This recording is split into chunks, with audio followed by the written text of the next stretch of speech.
Good evening, Your Royal Highnesses, distinguished guests, colleagues, and friends. It is my pleasure to welcome you all here today. I'm Hania Salah, Director at the Columbia Global Center in Amman.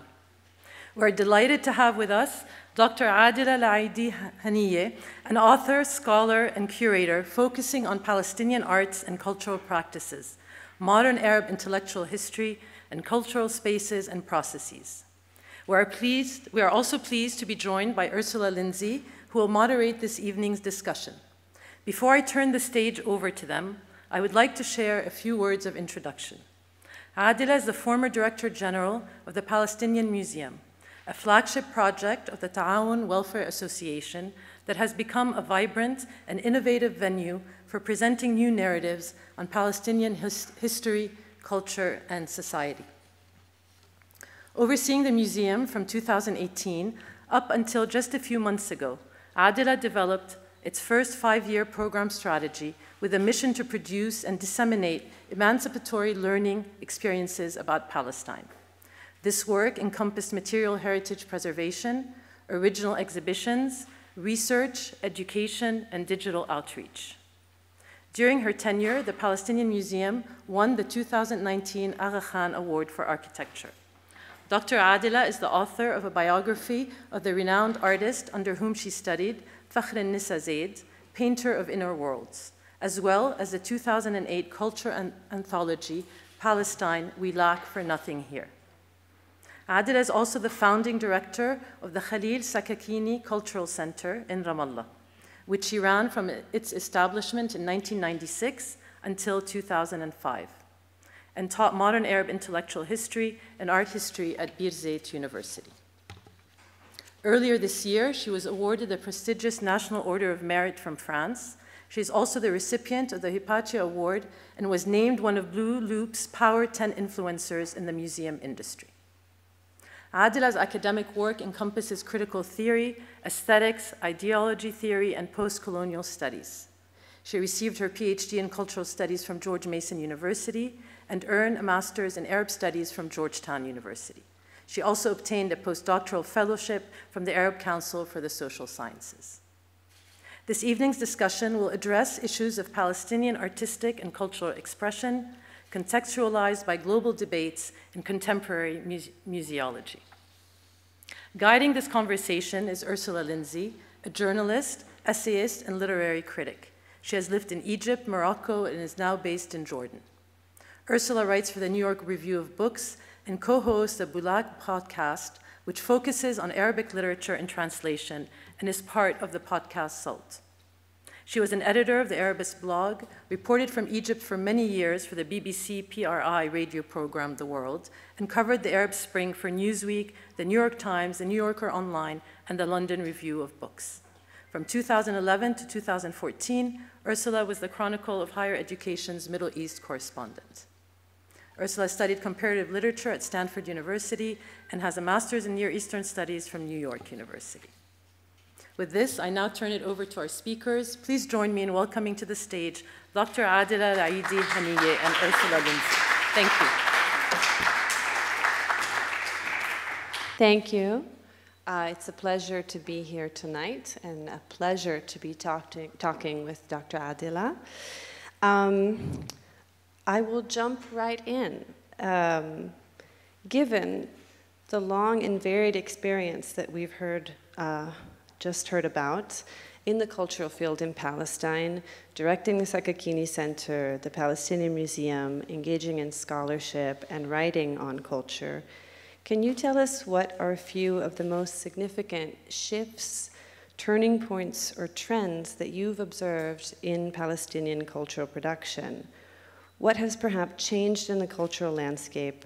How is it different to be an artist or curator or to run a cultural institution today versus 10 or 20 years ago? Some of the shifts that I've witnessed, I've started working in this field in 1996, September 1996. And then I took a break of a few years, 2 years, to write a book on a completely different topic, which is very dear to my heart, but completely different. Some of the shifts, they are witnessed in the global scene, in the Jordanian art scene, the Jordanian cultural scene, in the third world, in the global south, and in the world, which are, best, of course, in the Palestinian context, there are specificities because, you know, Palestinians were, their expression was ghettoized and ostracized and confined. And what we see afterwards in the 90s and so on is at least a quantitative expansion and a qualitative diversification, multidisciplinarity,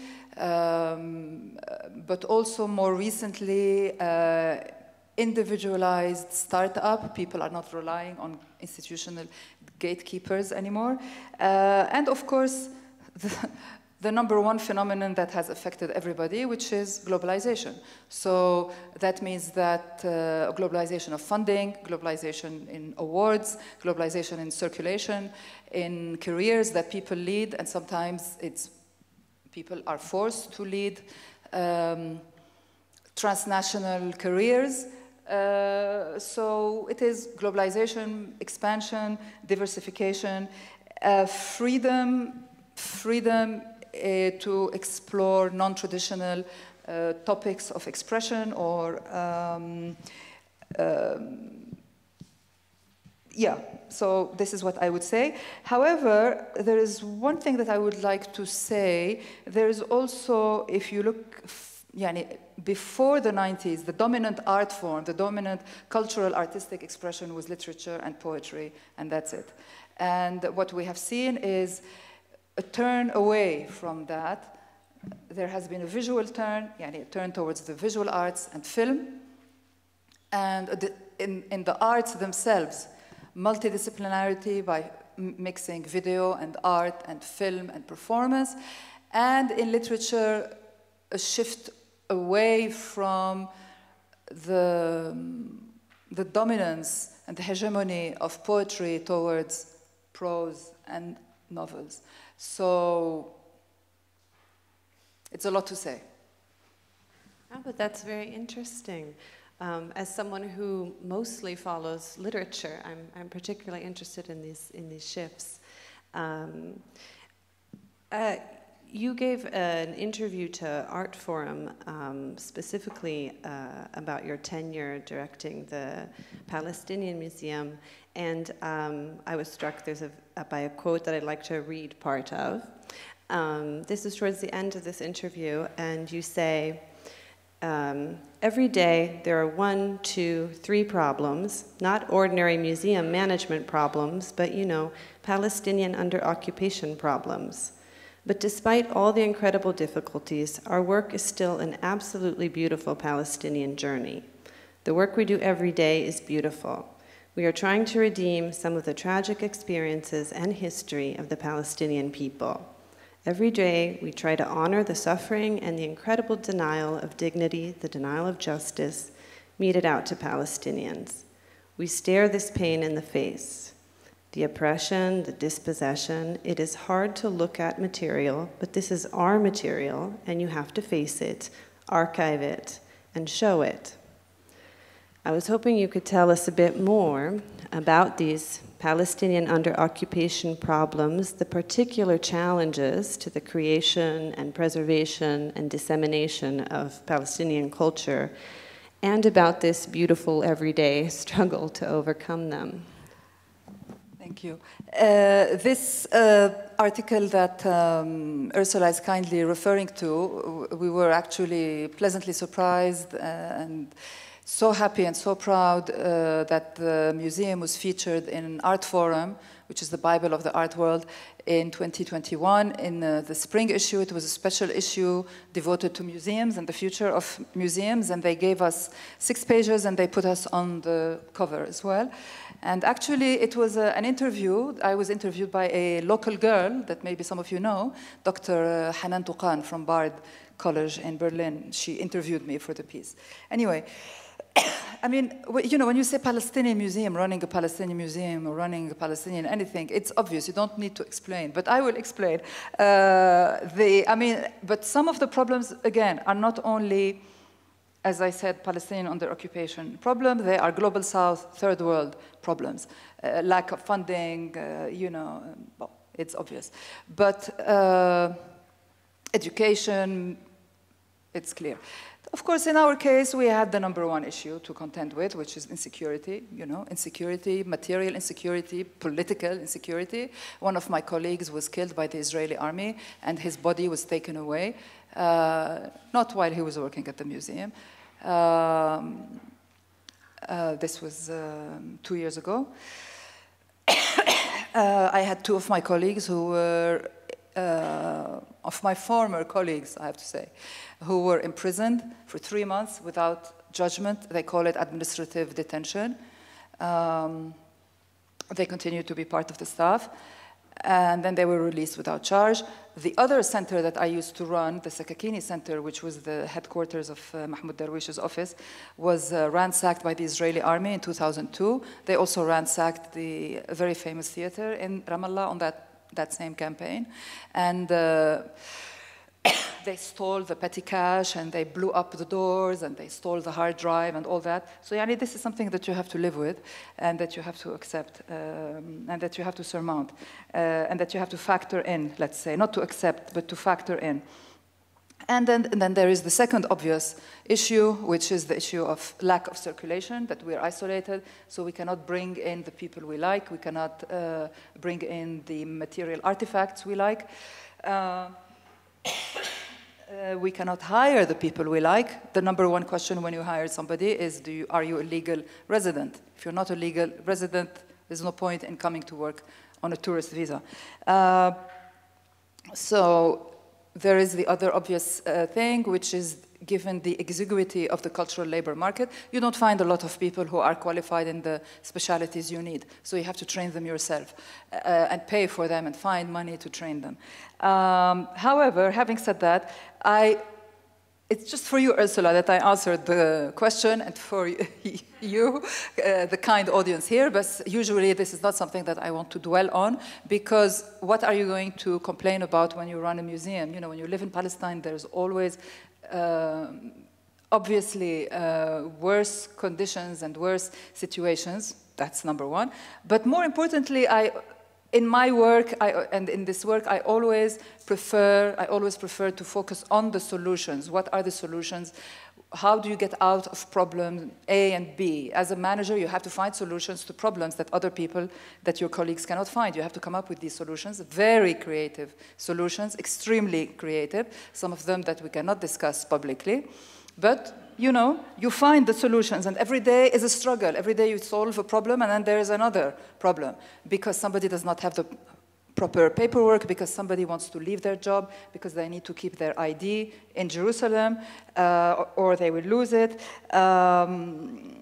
And how do you bring 150 Palestinian dresses through customs from the United States? How do you bring politically charged items through customs? I mean, and on and on and on. How do you produce artworks by artists who live in the diaspora? How do you bring in 1970s films on these big, you know, reels? Bakarat بسمهم بالعربي, I don't know how you call them in English. So all this we did. I did. We did. My colleagues did. So that's what matters. Right. And while you were heading the Sakakini Center and the Palestinian Museum, one of your goals has been to explore and to promote Palestinian cultural identity. Can you talk about what that has meant over the years and some of the forms that it has taken? For example, exhibitions that you worked on that were perhaps particularly meaningful to you or that had a big impact in this regard. Okay. Yeah, I remember when I wrote that, I was young, I was just starting out in the field, and I wrote the focus of the center is visual arts, arts for all, and cultural identity. I wouldn't phrase it this way now, because cultural identity, or identity anyway, is fluid, it's changing according to time, to person, and you know, I don't like that, and okay. I prefer another term or another motto that guided me, which is respecting the dignity of people, respecting the dignity of Palestinians, and respecting the dignity of the Palestinian person. And this meant what? That Palestinian narratives deserve to be told, Palestinian artists deserve to be supported, Palestinian mourning, M-O-U, mourning, deserves to be consoled and recognized and to be respected. Palestinian history, little stories, social history, human stories, not heroes, deserve to be told and deserve to be known and deserve to be disseminated. Money that you receive from Palestinian funders has to be wisely disbursed in an economical way and in a frugal way. So this was my Palestinian suffering must be recognized and honored, and Palestinian narrative and history. This is for me the, you know, the thing that I always thought about. Now, how did this translate when I was in my first job at the Sakakini Center? Yes, it was supporting artists, doing a lot of lecture series, lots of lecture series. Because, you know, when I came, when the center opened in the West Bank and in Gaza and so on, people were under direct, and cultural expression was under direct censorship, okay? Israeli military censorship. So all of a sudden there was this relative freedom, relative of course, so to express, to narrate. And so I seized this opportunity to have lots of lecture series about architecture, about social history, architectural history, art, and lots of lecture series with intellectuals and writers and poets and so on. And even though in terms of exhibition, but also it means getting out of my path in 1998 to create a large program to commemorate the 50th anniversary of the Nakba, then the 50th anniversary in 1998, among other things, by finding survivors of the Nakba and interviewing them and bringing them to the center and telling their stories and videotaping it. And the testimonies are still available. We found 15 people. They all passed away now. Varied stories, so this was important to document that, create the first website devoted to the Nakba, and of course the 100 Shaheed, 100 Lives exhibition in 2001 and on, which I had the honor to organize and to conceive, and which was guided by that motto: respect the pain of the parents, respect the lives of the people who died, and tell their stories and honor them. And of course in the museum, later on when I worked at the museum, it was basically to focus on putting out programs on Palestinian history and Palestinian society, and the proudest thing I did was the Coast exhibition, which has been extended yet again, People from the Sea.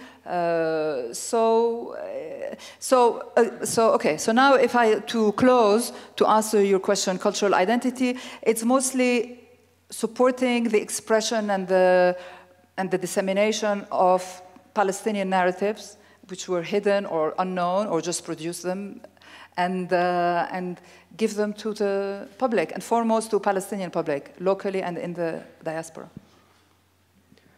Right, so that it's not a promotion of a fixed or agreed upon identity, it's an ever-expanding, yes, being discovered, like Thank being you. Contributed to. And just for perhaps people who you know, didn't have the chance to see or to hear about, you mentioned the 100 Shaheed exhibition, which I have only seen images of online and seems incredibly powerful. Could you just describe a little bit what that... Yes, let me go back first to the identity thing, and thank you for reminding me.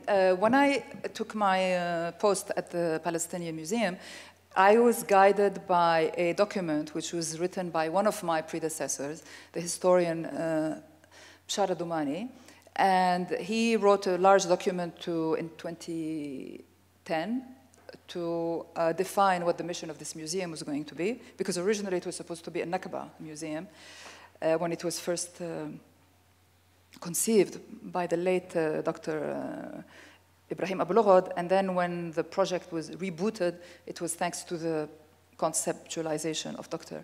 Bshara Doumani, who's at Brown University, and the great historian. And anyway, one of the things that he mentioned, there was a section called Narrative Guidelines, which inspired me all the time, which is that the museum should not define Palestinian history, it should not define cultural identity, it should not define identity, it should pose questions and rather than answer them.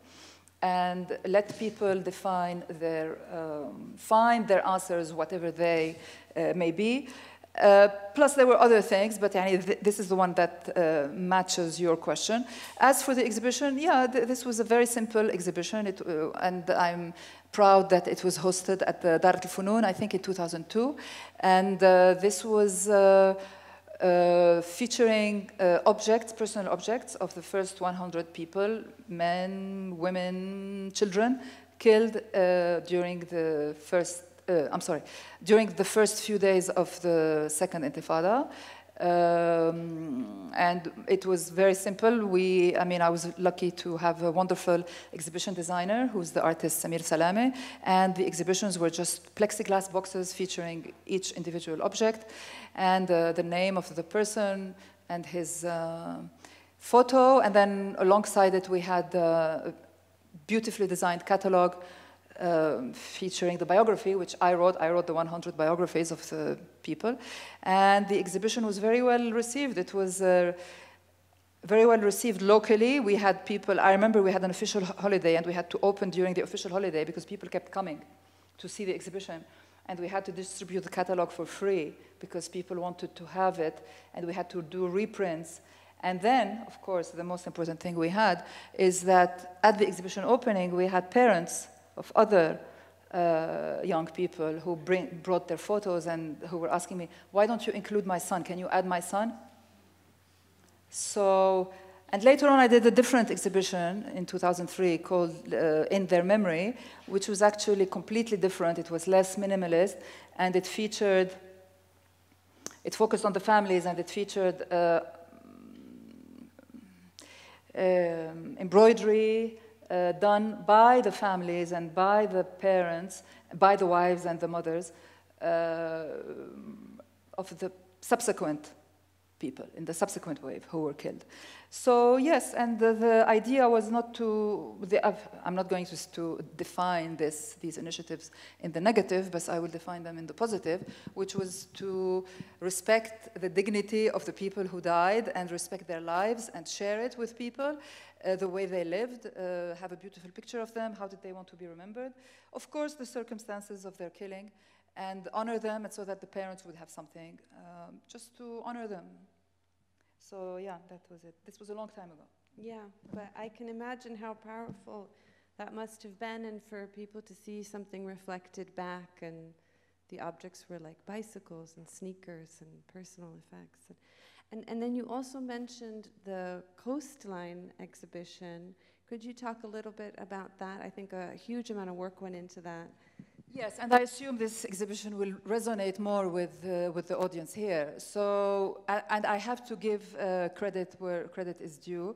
In 2015, I was at a conference, some academic conference in Ramallah, and then they organized a tour for the participants, a tour of Jaffa.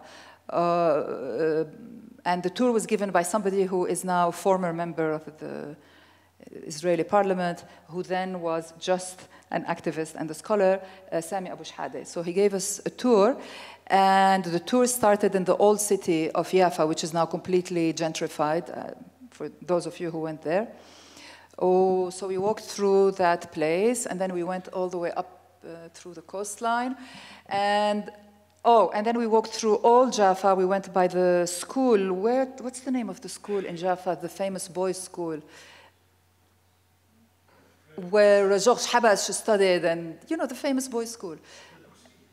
Right, the Orthodox school. We went to the Saraya, we went to the Sabil al-Mahmoudi, all these places.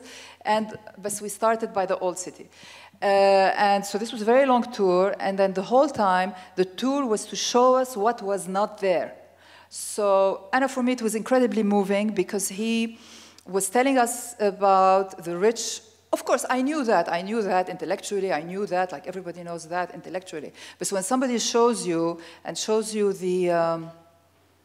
the manhole covers and tells you about the Palestinian companies that used to produce these manholes, and about the factories, but then he told us about the lives of people who stayed after 48 and how they had apartments, you know, cut off, and they had Israelis coming and live with them. And even he told us a story of an Israeli pilot who was living in the apartment in the same house as Palestinian original residents, who was bombing Gaza, where many refugees from Jaffa were living. So anyway, that, you know, it affected me enormously. And then when I started work at the Sakakini, and at the museum, they asked me to develop in the first week the exhibition program, and I put coast exhibition. Because the relationship to the coast now is that for different Palestinians, because there are many Palestinians everywhere, they have different relationships. Some of them, it's a relation of nostalgia. For people in the West Bank, it's a relationship of, I can't get to the sea, I've never seen the sea. And increasingly, during the holidays, I'm sure you've all read the articles, when permits are given and people go and they swim and they go shopping. So, and of course, for Israel, it's that whole area, the coast. I'm not talking about Jaffa here, I'm talking about the coast which was ethnically cleansed in its entirety in 1948 and in 1950. In its entirety, it was ethnically cleansed, except for the village of Jisr al-Zarqa, which still remains and is completely surrounded. Ethnically cleansed of Arab presence, and except for the cities, and we know what happened to the coastal cities.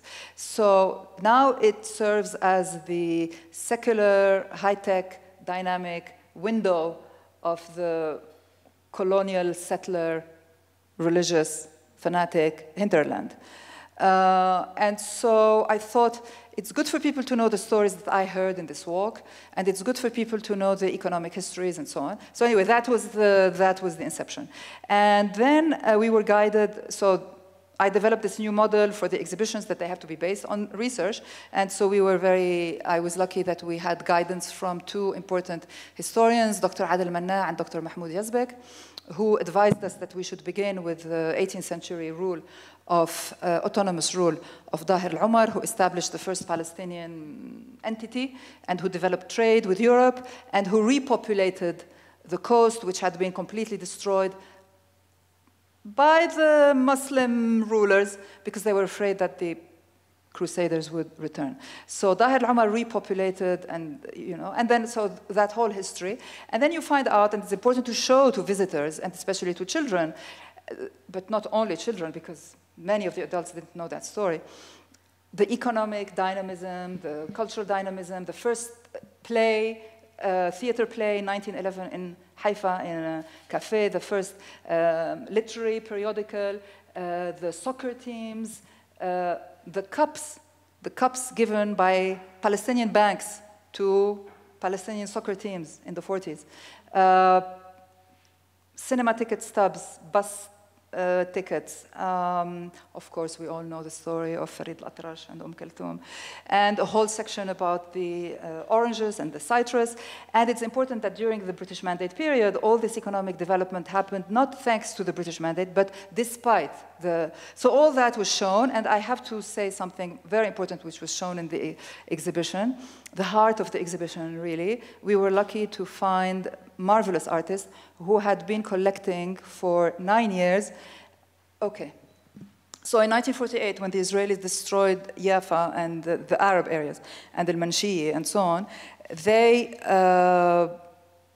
threw away all of the building, and this is documented in video, and we showed the video in the exhibition.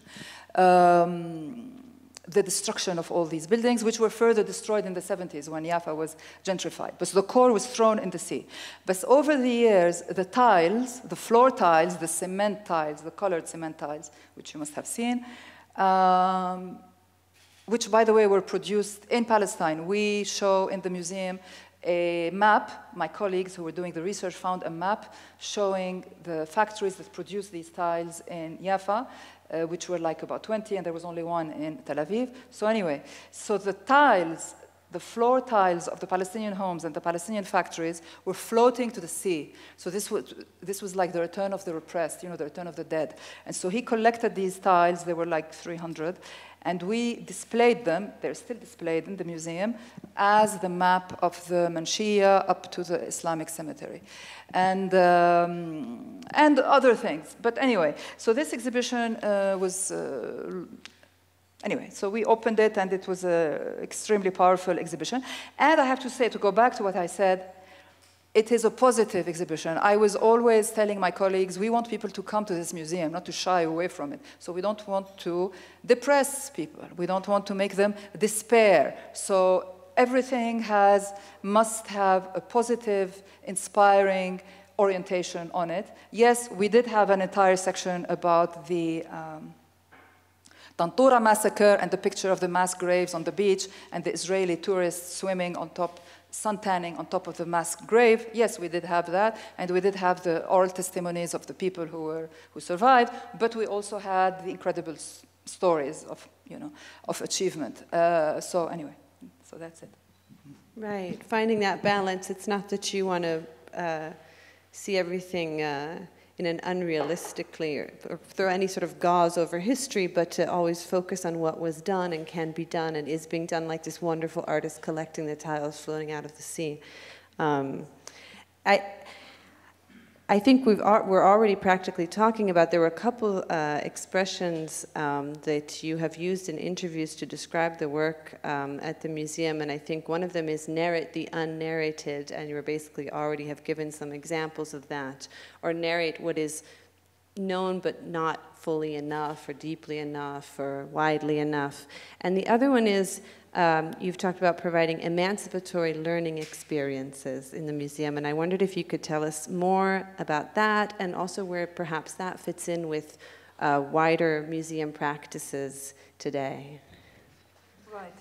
I will try to be brief, so inshallah. So one of the things that I was happy and honored to achieve when I was running the museum is to develop the program strategy, to redefine the mission.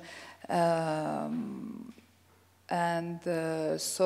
redefined the mission as the production and dissemination of emancipatory learning experiences about Palestine, its people, its culture, and society. Because I thought that learning experiences covers everything that a museum does, because you learn from, so a learning experience is a lecture, is a talk, is an exhibition, is a workshop, even, a family event, an open day event. This is a learning experience. Even a concert, because the concerts that we picked were very carefully chosen and commissioned in terms of content.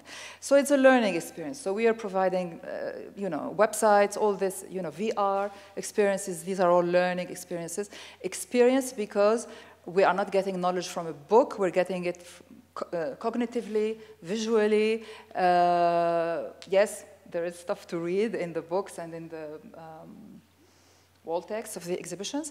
And then emancipatory. Now, emancipatory is a trickier word, because when I say emancipatory, I'm only talking about the Palestinian visitors. Emancipatory meaning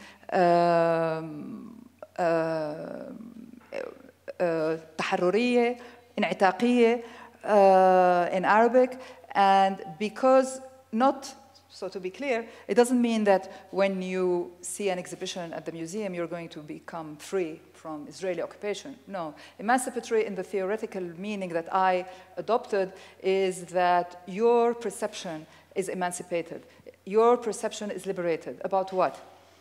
About what you are as a Palestinian, about what you can do as a Palestinian, about what other Palestinians did before you, and therefore what you can do in the future. You're not limited by what the Israeli occupation tells you to do or by what the Israeli occupation tells you you are and you will never achieve. So it's the emancipation and the change of perceptions about your roles and what you can achieve. So, I mean, just to be brief, this is what I tried to mean in this definition of the role of the work of the museum. And I wanted to ask, is this something that is a unique approach or part of something, you know, something that is happening? I mean, like you said, the emancipatory, as you define it here, is very particular, but the idea of a museum as a place in which you learn in many different ways, in which the experience is interactive. Is this sort of part of you know, general developments in museums in the region and the world? I mean, is that the idea of? I mean, other museums in the world are not under occupation, so they don't have this problematic. They have different problematic. And of course, I have to say something, disclaimer, that everything that I'm saying about the Palestinian Museum is only about my tenure, my 5 years. It's like a case study built, you know, with my wonderful colleagues, my amazing colleagues, thanks to our amazingly generous donors and supporters, Palestinian and non-Palestinian. This doesn't mean that this is the way the Palestinian Museum will continue to be in the future. You know, this is just what happened when I was there. So that's the disclaimer. Other museums? No, I mean, okay. Since you are starting from being a museum under occupation, so this has to be your mission, first of all. But other museums have different starting points. Their starting points is they have a collection. They're built around a collection which exists, or a story, or a narrative, if it's a, you know, a narrative-based museum. And they're supposed to tell it. And they're supposed, increasingly now, the bigger problem for museums is to tell it to larger audiences and more diverse audiences. This was not really our case. I mean, yes, but it wasn't like the first issue. So yeah, I mean, in the, okay. Yeah, so it's a unique experience and a particular focus. But do you think, for example, that there are lessons that those who are engaged in the cultural field elsewhere in the region, in the world, maybe particularly in the developing world, can take from the experience of Palestinian cultural institutions and actors? You know, I was at a panel discussion a few months ago at a conference, cultural heritage conference, and there was a panel discussion about museums, and there was the director of the Mosul Museum, there was a former director of a museum in Côte d'Ivoire, and the head of a museum in Ukraine, the head of a museum in Georgia, and of course, the head of a museum in Beirut, and myself. And our experiences were very much similar, unfortunately. It just varied by degrees of atrocity, you know. Whose museum was destroyed the worst? I'm not being flippant, but this is what happens in the, and who doesn't have money to buy a collection? I mean, we all did. Who has digitized and documented their collection and who hasn't yet? So these are the things that you share when you're running a museum in areas, as they now say, you know, the euphemism, in conflict. When I used to visit when I visited the other museums, you know, the museums that have existed for hundreds of years, in,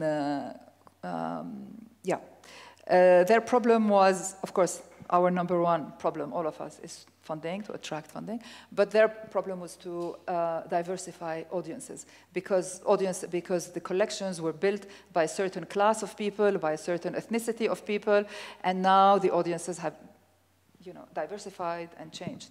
In our case, this was not the problem. As I said in that Art Forum article, everything that we did, everything that I did at the museum, I could look people in the face. I could look people in the worst conditions in Palestine, and I could look them in the face that we were not cut off from this society. We're part of this society, and we're not producing elitist content. Maybe it's elitist in terms of good quality in production and in content, but it's not elitist in addressing certain economic elites. So the lessons I would give is just, dynamism and creativity and inventiveness and frugality. Okay. That sounds like a pretty great formula. Another issue that is coming up for museums, though they may be on different sides of this debate, is the question of decolonization and the restitution of various artifacts. There was this theft at the British Museum that was exposed recently and, raised once again the questions about the classic argument, which is, we need to keep it because we keep so much better care of it on the part of Western museums.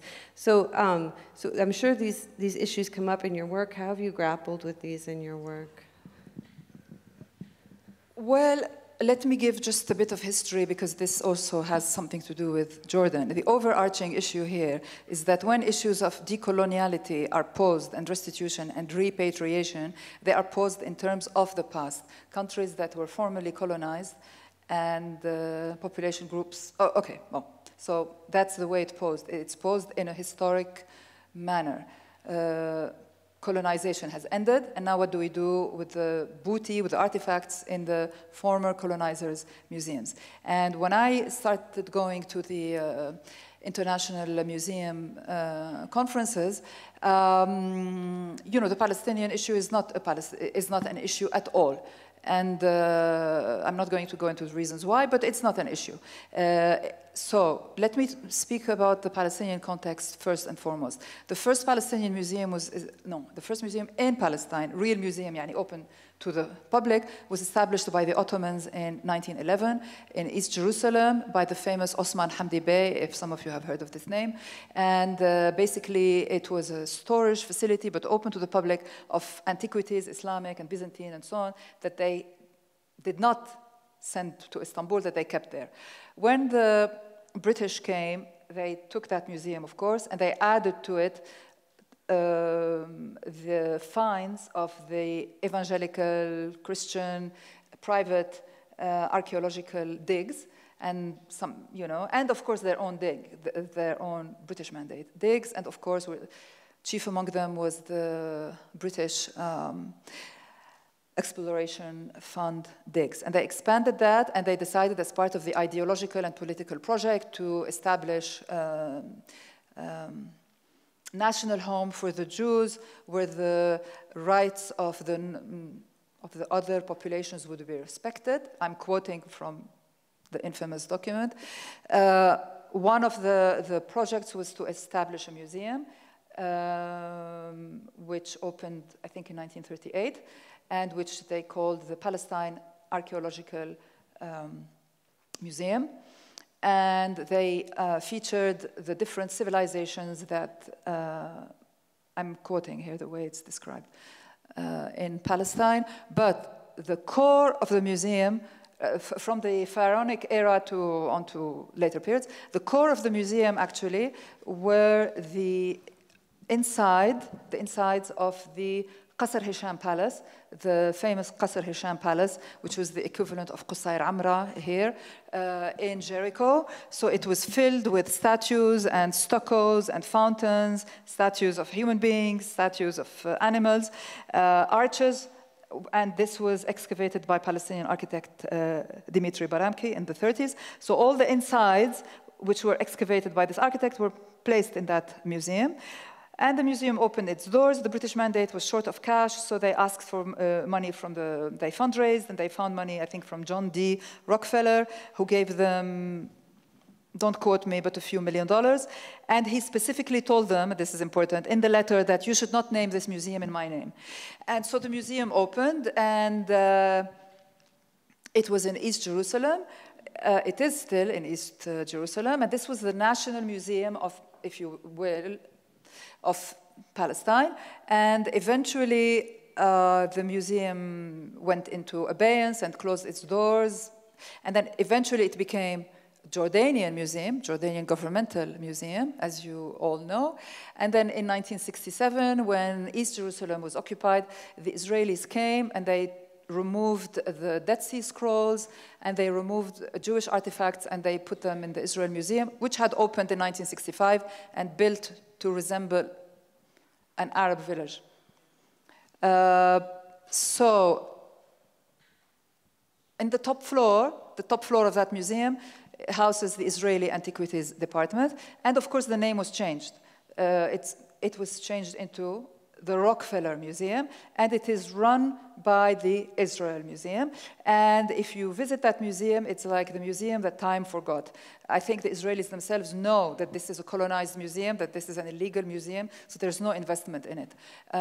Anyway, so that's to preface where the artifacts are, where the archaeological the Palestinian archaeological artifacts are. Afterwards, Moshe Dayan, as some of you know, he, the former defense minister of Israel, he commissioned a lot of archaeological digs all over the West Bank, all over, 48 Palestine, as we say.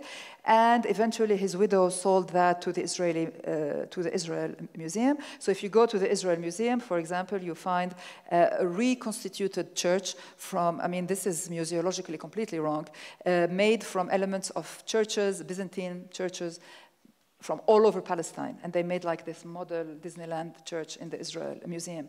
Or you find these beautiful mosaics intact from Nablus, Roman mosaics. And I know that when people contacted the Israel Museum to retrieve them, they said, oh, you have to contact the military, authorities, administration. So what are we going to decolonize? Are we going to decolonize the museum, that museum, to free it, or to decolonize the artifacts in it, or the artifacts in other places? The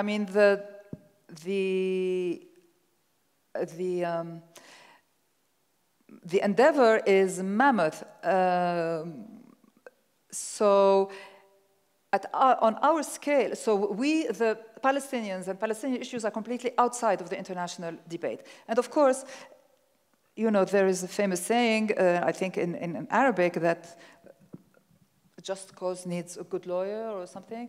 So yes, I think there are so many crushing emergencies in Palestinian society that maybe repatriation of museum artifacts is not high on the list. But I am very happy that at least when I was at the museum, I was able to repatriate a large collection of Palestinian heritage artifacts from the US. I think we're going to end there. I'd like to thank you all. You've been a lovely audience. I'd like to thank you, Dr. Adila, for this incredibly interesting, stimulating talk about your unique work. I'm told that there's a reception next door, so if you would still like to chat some more, we'll be moving that way now. And thank you again. Thanks so much.